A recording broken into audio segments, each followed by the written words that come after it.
मिट्टी कथिन मेना बड़ी आलम मने मेनखान नोआ गे सारिया इन आमा दुलार ना अंदाज बइन बुझाव दाड़ेयाताम काना कखनो तो नोंकाम रिएक्टा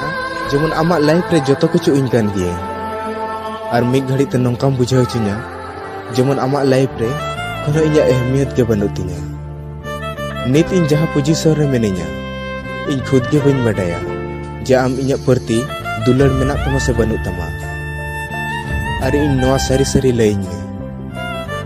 जे आमा दुलार नि लायक कनइन से बांग कन।